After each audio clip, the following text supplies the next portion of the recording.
সুপ্রিয় দর্শক মণ্ডলী, সপ্তাহ ঘুরে আবারও হাজির হলাম বৈশাখী টেলিভিশনের নিয়মিত আয়োজন কৃষি ও জীবন অনুষ্ঠান নিয়ে। আমি হাসনাত সুলাইমান আপনাদের সকলকে জানাচ্ছি সাদর সম্ভাষণ আমাদের আজকের কৃষি ও জীবন অনুষ্ঠানটি উপভোগ করার জন্য।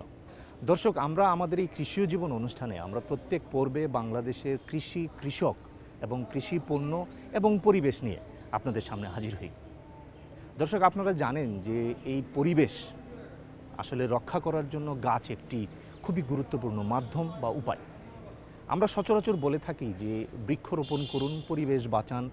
দর্শক, এই পরিবেশ রক্ষাকারী গাছের মধ্যে এমন কিছু গাছ আছে যারা আসলে বিদেশি গাছ বাংলাদেশে এসে তারা তাদের প্রভাব, প্রতিপত্তি বা বিস্তার ঘটিয়েছে, এবং এটি এমনভাবে ঘটিয়েছে যে আসলে এটি পরিবেশের উপকার কতটুকু করছে বা অপকার কতটুকু করছে এটি কিন্তু আমাদের জানার বিষয় হয়ে দাঁড়িয়েছে।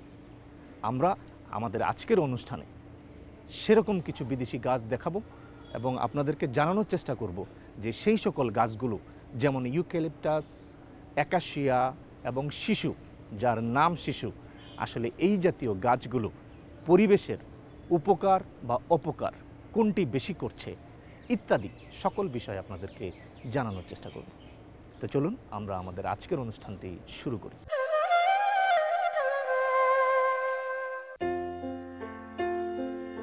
গাছ মানুষের পরম বন্ধু, নীরব ভাষায় সার্থকতার গান শোনায়। জন্ম থেকে মৃত্যু পর্যন্ত মানুষের জীবন বাঁচাতে এবং সাজাতে বৃক্ষের তুলনা নেই। বেশি করে গাছ লাগান, পরিবেশ বাঁচান, এই স্লোগানে মত্ত হয়ে দেশি বনাঞ্চল ধ্বংস করে বাংলাদেশের প্রায় সব জায়গায় সামাজিক বনায়নের নামে বিদেশি গাছ যেমন ইউক্যালিপটাস, একাশিয়া, মেহগনি, শিশু ইত্যাদি ব্যাপক হারে লাগানো হয়েছে এবং হচ্ছে। বিদেশি গাছের প্রজাতি যা স্থানীয় গাছসমূহের স্বাভাবিক জীবন ধারণের উপর বিরূপ প্রভাব ফেলে। এরা খুব দ্রুত বাড়ে ও ছড়িয়ে পড়ে এবং স্থানীয় উদ্ভিদের স্বাভাবিক জীবন ধারণের বিশৃঙ্খলা সৃষ্টি করে। এসব পরিবেশ ঘাতক গাছ উদ্দেশ্যমূলকভাবে মানুষের কাছে সাধারণ গাছ হিসেবে পরিচিতি পেয়েছে। ফসলের মাঠ, পুকুরের পাড়, মেঠো কিংবা পিচ ঢালা রাস্তার দুই ধারে, এমনকি শহরের এক চিলতে উদ্যান, সর্বত্র এসব বিদেশি গাছের বিস্তার চলছেই। সড়কের দুই ধারে লাগানো গাছের প্রায় ৯৯% হলো এসব বিদেশি গাছ। পরিবেশবিদরা জানান, বন বিভাগ দেশে যে ক্ষতিকর ১২টি গাছকে চিহ্নিত করেছে তার মধ্যে ১ নম্বরে রয়েছে ইউক্যালিপটাস। বাংলাদেশে মূলত অস্ট্রেলিয়ান দুটি প্রজাতি ইউক্যালিপটাস ও একাশিয়া ব্যাপক ছড়িয়ে পড়েছে। ইউক্যালিপটাস মূলত একটি কাঠের গাছ যা প্রকৃতিগতভাবে অস্ট্রেলিয়ায় পাওয়া যায়, যদিও এর আবহাওয়াগত অভিযোজন ক্ষমতার কারণে প্রায় সব মহাদেশেই দেখতে পাওয়া যায়। সারা বিশ্বে ইউক্যালিপটাসের প্রায় ৭০০ প্রজাতি আছে, তবে অস্ট্রেলিয়া মহাদেশের বাইরে মাত্র ১৫টি প্রজাতি দেখতে পাওয়া যায়। দ্রুত বর্ধনশীল এবং অভিযোজন ক্ষমতার কারণে এটি অনেক দেশেই কাঠের গাছ হিসেবে জনপ্রিয়তা পেয়েছে। বিজ্ঞানীরা ধারণা করেন ৩৫ থেকে ৫০ মিলিয়ন বছর আগে এ গাছের উৎপত্তি। অস্ট্রেলিয়া থেকে ইউক্যালিপটাস গাছকে ১৭৭০ সালে স্যার জোসেফ ব্যাংকস নামের এক উদ্ভিদ বিজ্ঞানী সারা পৃথিবীর মানুষের সামনে তুলে ধরেন। অনুসন্ধানে জানা গেছে ১৯৭৫-৭৬ সালে বন বিভাগের ঊর্ধ্বতন কর্মকর্তা ডক্টর মোহাম্মদ শামসুর রহমান সরকারি সফরে অস্ট্রেলিয়া গিয়ে সেখান থেকে ফেরার সময় বাংলাদেশে প্রথম ইউক্যালিপটাস চারা নিয়ে আসেন। বাংলাদেশে বিদেশি প্রজাতির গাছ লাগানো আগের থেকে ছিল। ইউক্যালিপটাস একটা প্রজাতি, ইউক্যালিপটাসের শত শত প্রজাতি আছে। অস্ট্রেলিয়া এদের মেইন মানে ন্যাচারালি হয় এখানে, অস্ট্রেলিয়া এবং অন্যান্য জায়গায়। বাংলাদেশে ৮০-র দশকে ইউক্যালিপটাস নিয়ে গবেষণা হয় এফআরআইতে, ফরেস্ট রিসার্চ ইনস্টিটিউটে। সেখানে বিভিন্ন প্রজাতি আনয়ন করে এটা ট্রায়াল দেওয়া হয়। ট্রায়াল দেওয়ার পরে রিকমেন্ড করছে ৩টা: ইউক্যালিপটাস ক্যামালুলেন্সিস, ইউক্যালিপটাস ট্রেডোগর্নিস, ইউক্যালিপটাস ব্রাসিয়ানা। এর মধ্যে ইউক্যালিপটাস ক্যামালুলেন্সিসের পারফরম্যান্স খুবই ভালো।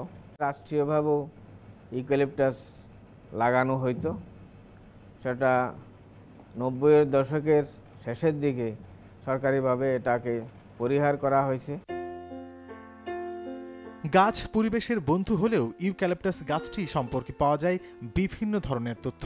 এই গাছ ভালো না মন্দ, ইন্টারনেটে ঢুকে যদি ইউক্যালিপটাস সম্পর্কে সার্চ দেওয়া যায় তাহলে কয়েক লাখ রেফারেন্স খুব সহজেই পাওয়া যাবে। ইউক্যালিপটাসের সঙ্গে বাংলাদেশ যোগ করে সার্চ দিলেও লক্ষাধিক রেফারেন্স পাওয়া যাবে। বিভিন্ন প্রবন্ধে ইউক্যালিপটাসকে একটি আগ্রাসী বৃক্ষ হিসেবে চিহ্নিত করা হয়েছে। অস্ট্রেলিয়ার প্রতিবেশের জন্য ইউক্যালিপটাস ভালো হতে পারে, কিন্তু আমাদের প্রতিবেশের জন্য এটি মোটেও ভালো নয়। পরিবেশ ও প্রতিবেশ বিজ্ঞানীরা এটাকে অত্যন্ত অপছন্দ করেন। বোধ করি এই বিবেচনায় বাংলাদেশ সরকার ইউক্যালিপটাস লাগানো নিষিদ্ধ করেছিল। কিন্তু জনগণ ইউক্যালিপটাসকে তারা পছন্দ করে, তারা লাগাইতেছে, এখনও লাগাইতেছে। আলের ধারে, ধান ক্ষেতের পাশে, রাস্তায়, যেখানে পতিত জমি আসে সব জায়গায় ইউক্যালিপটাস লাগাইতেছে এখনও। আরেকটা প্রজাতি খুবই পপুলার, সেটা অ্যাকাশিয়া অরিকোলিফর্মিস বা আকাশমণি যেটা বলে।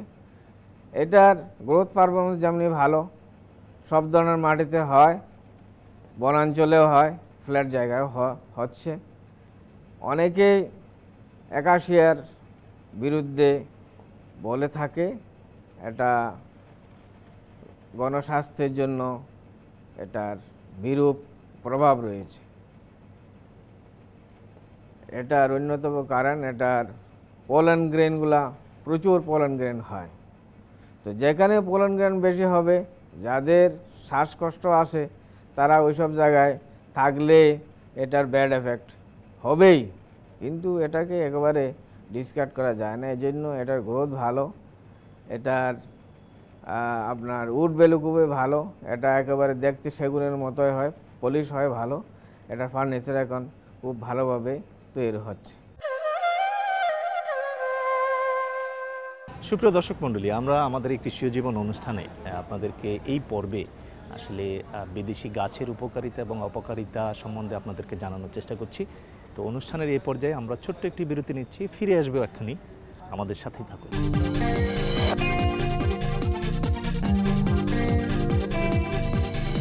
সুপ্রিয় দর্শক মণ্ডলী, বিজ্ঞাপন বিরতির পর আবারও ফিরে এলাম কৃষি জীবন অনুষ্ঠানে।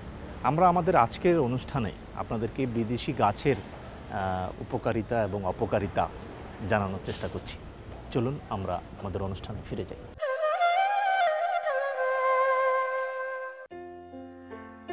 ইউক্যালিপটাস নিজে কোনো ধরনের যত্ন ছাড়াই বেড়ে উঠতে পারলেও সে অন্য গাছের জন্য ক্ষতিকর। গাছটি মাটি থেকে অন্য সব গাছের চেয়ে বেশি পানি টেনে নেয়। গবেষণায় দেখা গেছে একটি পূর্ণবয়স্ক ইউক্যালিপটাস গাছ মাটি থেকে বছরে ৭৭,২৮৩ লিটার পানি শোষণ করে মাটিকে নিরস ও শুষ্ক করে ফেলে। এর ফলে আশেপাশে থাকা অন্যান্য প্রজাতির গাছ পানির অভাবে ভুগতে পারে। বাংলাদেশে ইউক্যালিপটাস গাছের প্রচলন এতটাই বেড়েছে যে এই বিষয়ে এখন ভাবার সময় এসেছে। এই গাছের বিরুদ্ধে আপত্তিটি কোথায়? যে কোনো প্রজাতির গাছের তুলনায় ইউক্যালিপটাস দ্রুত বর্ধনশীল। এই গাছ ৫ বছরে ৯২ মিটার পর্যন্ত উঁচু লম্বা হয়ে থাকে। এছাড়া ওই গাছের মূল থেকে এক ধরনের রাসায়নিক পদার্থ বের হয় যা দেশি প্রজাতির গাছের জন্য ক্ষতিকর। ইউক্যালিপটাস গাছ লাগানোর ফলে মাটির উর্বরতা ১৫% পর্যন্ত কমে যায়। ২০-৩০ বছর কোনো স্থানে গাছগুলো থাকলে সেখানে অপর প্রজাতির কোনো গাছ জন্মাতে পারে না, কারণ পাতার টক্সিক কেমিক্যাল মাটিতে থাকা নাইট্রোজেন পরমাণু ভেঙে দিয়ে ছোট ছোট উদ্ভিদের খাদ্য তৈরির স্বাভাবিক প্রক্রিয়া ব্যাহত করে। আর এই গাছের পাতা মাটিতে পড়ে ৬ ইঞ্চি পর্যন্ত মাটির স্তর বিষাক্ত করে ফেলে। এতে ওই স্থানে ঘাস ও লতা পাতা জন্মাতে পারে না। এই গাছ দেশে বার্ষিক গড় বৃষ্টিপাত কমিয়ে ফেলা ও ভূগর্ভস্থ পানির স্তর নিচে নেমে যাওয়ার জন্য অনেকাংশে দায়ী বলে গবেষকদের অভিমত। এক্সোটিক স্পিসিস আমাদের দেশে আমাদের মানুষের দেশের প্রয়োজনে গত 1800 শতকের শেষের দিকে এসেছে। এই স্পিসিসগুলো পরীক্ষামূলকভাবে অথবা পরীক্ষিত হয়ে এই দেশে ঢুকেনি। অর্থাৎ কোনো বিদেশি গাছপালা কোনো দেশে প্রবেশ করতে হলে সেখানে কোয়ারেন্টাইন ল এক্সস্ট করতে হয়। কিন্তু বাংলাদেশে যখন সেই এক্সোটিক স্পিসিসগুলো 1800 দশকের শেষের দিকে আসে, তখন হয়তো কোয়ারেন্টাইন বাংলাদেশে মানুষের কাছে পরিচিত ছিল না। মানুষ মনে করেছে এই গাছটা উপকারী, এই গাছটা কোনো কাষ্ঠল অথবা কোনো ফল অথবা কোনো ফুলের জন্য সৌন্দর্য, তখন তারা সাথে সাথে এটা নিয়ে এসে তাদের বাড়িতে, বাগানে, ফরেস্টে, রাস্তার ধারে, লনে, যেখানে ইচ্ছে সেখানে তারা লাগিয়ে দিয়েছে। এটার যে এই দেশে আদৌ কি এটা এই দেশের উপযুক্ত কিনা সেই বিষয়ে কোনো চিন্তা করা তখন হয়নি। সাধারণত হর্টিকালচারিস্ট এবং গ্লোবাল ডেভেলপমেন্ট রিসার্চার এবং এনভায়রনমেন্টালিস্ট কতগুলো বিশেষ কারণে কিছু গাছপালা পছন্দ করে থাকে। সে পছন্দের তালিকায় পছন্দের বৈশিষ্ট্যগুলো হচ্ছে কোন গাছটা খুব দ্রুত কাষ্ঠ দিতে পারবে, কে কত দ্রুত বায়োমাস প্রোডাক্ট করতে পারবে, কোন গাছটা গ্রো করতে খরচ কম লাগবে, কত তাড়াতাড়ি সে গ্রো হবে, সেই সকল বিষয় বিবেচনা করে তারা স্পিসিস সিলেক্ট করে থাকেন। এখন হচ্ছে যেহেতু এই গাছের সার্ভাইভাল রেটটা হচ্ছে হাই, মানে বেঁচে থাকার সম্ভাবনা সবচেয়ে বেশি এবং ম্যানেজমেন্ট করতে খরচ খুব কম লাগে, এই জন্য আমাদের যারা হর্টিকালচারিস্ট তারা এই গাছটা বেশি পছন্দ করেন। এবং এটা ক্ষতিকারক দিকগুলির ভিতর প্রথম হচ্ছে ক্ষতিকারক দিক, এটা যেহেতু মাটি থেকে বেশি পানি শোষণ করে, সেক্ষেত্রে এটা ওয়াটার সাইকেল, পানি চক্রে এটা বিশাল একটা প্রভাব বিস্তার করে। মাটি থেকে এটা বেশি পরিমাণ নিউট্রিয়েন্ট অ্যাবজর্ব করে, ফলে খাদ্য চক্রে, পুষ্টি চক্রে এটা বিশাল একটা প্রভাব বিস্তার করে। তারপরে এটার যেহেতু পানি শোষণ বেশি করে, তাহলে এটা মরুকরণ প্রক্রিয়ার দিকে বেশি চলে যায়। আর তাছাড়া বায়োডাইভার্সিটি, যেহেতু এটার একটা এলিলিপ্যাথিক ইফেক্ট আছে, এটার পাতাগুলো খুব শক্ত, সহজে মাটিতে পচে না, এবং পচলেও এর ভিতরে একটা বিষাক্ত কেমিক্যাল আছে যেটা ইনসেকটিসাইড হিসাবে ইউজ করা হয়। তো সেক্ষেত্রে এই গাছের পাতা থেকে যে কেমিক্যাল আসে সে মাটিতে মাইক্রো অর্গানিজম এবং বায়োডাইভার্সিটি সাপোর্ট করে না বলে সায়েন্টিফিক রিপোর্ট থেকে আমরা জানতে পারি। তো সেক্ষেত্রে এই গাছ লাগালে বায়োডাইভার্সিটির পরিমাণ রিডিউস হয়। আর তাছাড়া এটা সয়েল ইরোশনে বিশাল একটা ভূমিকা পালন করে, যেহেতু এটা যেখানে গ্রো করা হয় সেখানে আন্ডারগ্রাউন্ড ভেজিটেশন হয় না, ফলে আন্ডারগ্রাউন্ডটা নেকেড থাকে। তো নেকেড থাকলে সেখানে বৃষ্টিপাত, বালি, ঝড় ইত্যাদিতে মাটি এদিক থেকে সেদিক চলে যাওয়ার সম্ভাবনা সবচেয়ে বেশি থাকে। এছাড়াও বাংলাদেশের অ্যানিম্যাল অথবা পশু পাখি তারা এই গাছ সম্পর্কে তাদের পরিচিতি নাই, তারা খেলে বাঁচবে কি মরবে এটা নিয়ে তারা সন্দিহান, এজন্য বাংলাদেশের পশু পাখিও এই গাছ সহজে ইউজ করতে চায় না। এখন আরেকটা বিষয় হচ্ছে সোশ্যাল ফ্রেন্ডলি কিনা। এখন আমাদের যেহেতু অপরিচিত গাছ, আমাদের সোসাইটিতে এটার পরিচিতি খুব কম, সেজন্য এটা আমাদের সোসাইটিতে এটার গ্রহণযোগ্যতা কম। সবচেয়ে মজার বিষয় হচ্ছে ইউক্যালিপটাসের ফুল থেকে বাংলাদেশি মৌমাছি মধু সংগ্রহ করে না। এই গাছের ফল বাংলাদেশের পাখি বা প্রাণীর কাজে আসে না, এর পাতাও কোনো প্রাণী গ্রহণ করে না, এ কারণে বিদেশি এবং আগ্রাসী প্রজাতি হিসেবে চিহ্নিত করা হয়েছে। আরও ভয়ঙ্কর ব্যাপার হলো এসব গাছের ফুলের পরাগরেণু মানুষের বিভিন্ন অ্যালার্জি ও অ্যাজমাজনিত রোগ সৃষ্টি করে। পরিবেশ বিধ্বংসী ও নিষিদ্ধ হওয়া সত্ত্বেও রাজধানীর বিভিন্ন উদ্যান ও দেশের সর্বত্র বেড়ে উঠছে ইউক্যালিপটাস গাছ। অভিযোগ রয়েছে সরকারিভাবে নিষিদ্ধ করার পরও ইউক্যালিপটাস গাছগুলো কাটার উদ্যোগ নেয়নি কর্তৃপক্ষ। আমি একটা উদাহরণ দিয়ে বলি, আমাদের দেশে হাইব্রিড ধান বা বিদেশি জাতের ধান আসার পরপর কিন্তু দেশি জাতের ধানগুলো যেগুলো ছিল সেগুলো প্রায় অনেকগুলোই হারিয়ে গেছে। শুধুমাত্র কৃষকের সংগ্রহে যা ছিল তা বাদে তার অনেকগুলোই হারিয়ে গেছে। আবার যদি আমরা সরকারের বনায়ন পরিকল্পনার দিকে তাকাই, সেখানে আমরা দেখব সরকার খুব তাড়াতাড়ি বাড়ে এই যুক্তিতে নিয়ে আসলো ইউক্যালিপটাস, একাশিয়া এরকম কিছু দ্রুত বর্ধনশীল জাত।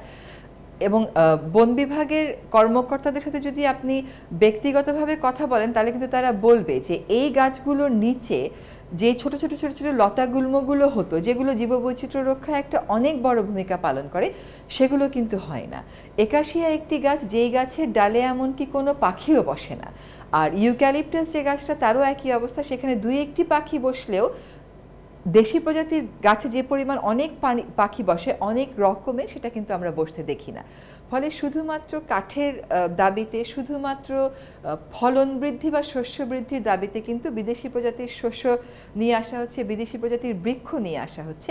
আরেকটি উদাহরণ দিই আপনাকে, যেমন পার্বত্য চট্টগ্রামে যদি আপনি যান, একটা দেশি প্রজাতির গাছ আছে এমন একটা বন যদি দেখেন, দেখবেন সেখানে জলধারা কিন্তু ঠিকমতোই প্রবাহিত হচ্ছে এবং সেখান থেকে আদিবাসীরা বা বন নির্ভর জনগোষ্ঠী তাদের পানির চাহিদা এখনও মেটাচ্ছে। অন্যদিকে সরকারের বনায়ন প্রকল্পে যেই বনটা চলে গেছে সেখানে সেগুন গাছ লাগানো হয়েছে। এই সেগুনও কিন্তু আমাদের আসলে বাংলাদেশের আদি প্রজাতির গাছ না, এবং এই সেগুন গাছ লাগানোর ফলে ও অনেক পানি টেনে নিয়েছে, ফলে সেখানে যত সমস্ত পানির প্রবাহ ছিল, জলধারা ছিল, সব শুকিয়ে গেছে। ফলে আদিবাসীরা, বন নির্ভর জনগোষ্ঠীরা যারা ওই বনে থাকতো, সেই সরকারি বন থেকে তারা অন্য বনে চলে যাচ্ছে যেখানে এখনও দেশি প্রজাতির গাছ আছে। ফলে যে যুক্তিতেই আনা হোক না কেন, বিদেশি প্রজাতির গাছ, বিদেশি প্রজাতির শস্য বাংলাদেশে আনার ফলে আমাদের জীববৈচিত্র্যে কী প্রভাব পড়ছে সেটার কোনো স্টাডি হচ্ছে না। তবে আমরা যারা পরিবেশ নিয়ে কাজ করি আমরা মোটা দাগে আপনাদেরকে এই কথাগুলো বলতে পারবো। দুঃখজনক হচ্ছে আমাদের দেশে কিন্তু এখনও জীববৈচিত্র্য আইন হয়নি। ভারতে কিন্তু জীববৈচিত্র্য সংরক্ষণ আইন হয়ে গেছে, এবং সেই আইনটা হওয়ার সাথে সাথে কিন্তু স্থানীয় পর্যায়ে, জেলা পর্যায়ে, জাতীয় পর্যায়ে বিভিন্ন প্রজাতির নাম লিখে লিপিবদ্ধ করে সেগুলো সংরক্ষণের জন্য জাতীয় সরকার কাজ করে যাচ্ছে স্থানীয় জনগোষ্ঠীর জন্য। দুঃখজনকভাবে বাংলাদেশে বহু বছর যাবৎ জীববৈচিত্র্য সংরক্ষণের আইনটা খসড়া হিসেবে পড়ে আছে, এটা কিন্তু এখনও চূড়ান্ত হচ্ছে না। অন্যদিকে আমরা দেখছি বিভিন্ন বিদেশি কোম্পানি নানান রকম আগ্রাসী কর্মকাণ্ডের মাধ্যমে তাদের প্রজাতিগুলো কিন্তু বাংলাদেশে ঢুকিয়ে ফেলছে। আমার কাছে মনে হয় এটা খুবই জরুরি যে আমরা জীববৈচিত্র্য আইনটা নিয়ে আসি এবং গবেষণার প্রয়োজনে বিদেশি প্রজাতি আমরা আনতে পারি, কিন্তু সেটাকে সুনির্দিষ্ট ক্ষেত্রে রেখে আমাদেরকে কাজ করতে হবে। ওটাই আমাদের জীববৈচিত্র্যকে আগ্রাসন করবে এমন বাস্তবতা আমরা কখনো মেনে নিতে পারি না। বিদেশি এই গাছ এখন এদেশের মানুষের সামান্য কিছু লাভের কারণ হলেও দীর্ঘমেয়াদে এর ক্ষতির দিকটাই বেশি বলে গবেষকদের আশঙ্কা। বাংলাদেশ সরকার 2008 সালে মানুষ ও পরিবেশের কথা চিন্তা করে ইউক্যালিপটাস গাছের চারা উৎপাদন ও বিপণন নিষিদ্ধ ঘোষণা করে, কিন্তু সঠিক জনসচেতনতা তৈরির জন্য যথেষ্ট প্রচারণা ও প্রয়োজনীয় পদক্ষেপ না নেয়ায় এসব বিদেশি গাছের চারা রোপণ ও বিস্তার বেড়েই চলেছে। তাই বেশি করে দেশি গাছের চারা রোপণের মাধ্যমে বাংলাদেশের প্রতিবেশ, পরিবেশ ও জীববৈচিত্র্য রক্ষায় সংশ্লিষ্ট কর্তৃপক্ষের অতি দ্রুত কার্যকর পদক্ষেপ গ্রহণ করা প্রয়োজন বলে বিশেষজ্ঞ মহল অভিমত প্রকাশ করেন। সুপ্রিয় দর্শক মণ্ডলী, আমরা আমাদের আজকের অনুষ্ঠানের একেবারে শেষ পর্যায়ে পৌঁছে গেছি, এবং আমাদের আজকের অনুষ্ঠানের এই পর্বটি আমরা সাজানোর চেষ্টা করেছি বিদেশি গাছ নিয়ে, এবং এই বিদেশি গাছের উপকারিতা এবং তার অপকারী প্রভাব বাংলাদেশের মাটিতে, পরিবেশে এবং জীববৈচিত্র্য ওর ক্ষেত্রে আসলে কতটুকু প্রভাব ফেলছে এই বিষয়গুলো নিয়ে বিস্তারিত আপনাদেরকে জানানোর চেষ্টা করেছি। দর্শক, আমরা এই অনুষ্ঠানটি করার অনুপ্রাণিত হয়েছি বা উৎসাহ পেয়েছি আসলে বেশ কিছু অনলাইন পত্রিকা থেকে, কিছু প্রিন্ট মিডিয়ায় কিছু লেখা এসছে, সেই লেখাগুলো দেখে আসলে আমরা অনুপ্রাণিত হয়েছি আমাদের আজকের এই অনুষ্ঠানটি বিদেশি গাছের উপর করার জন্য। দর্শক, আপনারা জানেন যে প্রায় 100 প্রজাতির উপরে কিন্তু গাছ, বিদেশি গাছ বাংলাদেশে কিন্তু তাদের বসতি স্থাপন করেছে। এর মধ্যে যেই গাছটি নিয়ে অনেক বেশি কথা লেখা হয়, আলোচনা হয়, সেটি হচ্ছে এই ইউক্যালিপটাস গাছ। এই ইউক্যালিপটাস গাছে যদি আপনারা খেয়াল করেন যে এই গাছে দেখবেন যে এই যে বাকল দেখতে পাচ্ছেন, যেটি আসলে এমনি এমনি খুলে পড়ে যায়, এবং এই বাকল এবং আপনারা যদি এটির পাতা কেউ পরীক্ষা করে দেখেন, অনেকেই হয়তো দেখেছেন যে এটির মধ্যে যে গন্ধ রয়েছে এটি আসলে রাসায়নিক পদার্থের গন্ধ, বা আমরা পূর্বে যে জাম্বাক ইউজ করতাম হয়তো অনেকে জানবেন, সেটির গন্ধ কিন্তু একেবারে এটির মতো, যেটি এখন ব্যান্ড বাংলাদেশে।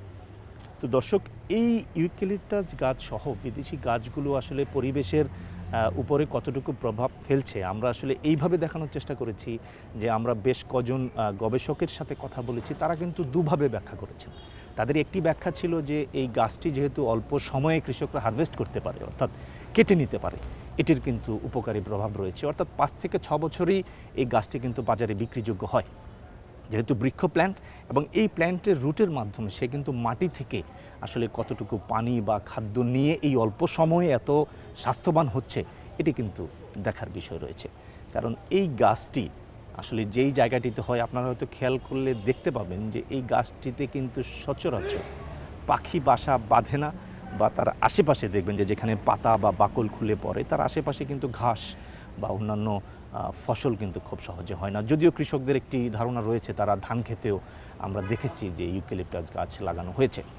দর্শক, এই ইউক্যালিপটাস গাছ কিন্তু আসলে দীর্ঘমেয়াদে কতটুকু প্রভাব ফেলছে পরিবেশের উপর, জীববৈচিত্র্যের উপর, আমরা যেটাকে বায়োডাইভার্সিটি হিসেবে সবাই চিনি, যেহেতু পাখি বসছে না, আশেপাশে পাখির আনাগোনা কম থাকছে, অন্যান্য প্রাণীর আনাগোনা কম থাকছে, বৃক্ষ বা অন্যান্য ক্রপ কম হচ্ছে তার আশেপাশে, এটি আসলে দীর্ঘমেয়াদে কতটুকু ক্ষতিকর প্রভাব ফেলছে এটি আসলে আমাদের কিন্তু দেখার বিষয় রয়েছে। তো দর্শক, আমরা আশা করব যে যারা এই বিষয়টি নিয়ে গবেষণা করেন এবং তাদেরকে অনুরোধ করব যে আমরা যেহেতু এই ট্রি প্ল্যান্টের অর্থাৎ স্পেসিফিক্যালি এই বিদেশি গাছগুলো আমাদের মাটির জন্য, পরিবেশের জন্য আসলে কোনো ক্ষতিকর প্রভাব ফেলছে কিনা সেই বিষয়টি আসলে জোর দিয়ে গবেষণা হওয়া জরুরি, এবং আপনাদেরকে অনুরোধও করব যে আপনারা আসলে এই বিষয়টিতে গবেষণা করুন। কৃষক ভাইয়েরা, আপনারা আপনাদের কৃষি ফসল এবং পণ্য নিয়ে কোনো রকম সমস্যায় পড়লে তার সমাধানের জন্য কিন্তু আপনারা খুব সহজেই কৃষি সম্প্রসারণ অধিদপ্তরের যে স্থানীয় কেন্দ্র রয়েছে, আপনারা একটু খুঁজলেই তা আপনার আশেপাশেই কিন্তু দেখবেন যে কৃষি সম্প্রসারণ অধিদপ্তরের স্থানীয় কেন্দ্রগুলো কিন্তু রয়েছে। সেখানে গেলে আপনারা আপনাদের সমস্যার সমাধান পেয়ে যাবেন বলে আমরা আশা রাখি।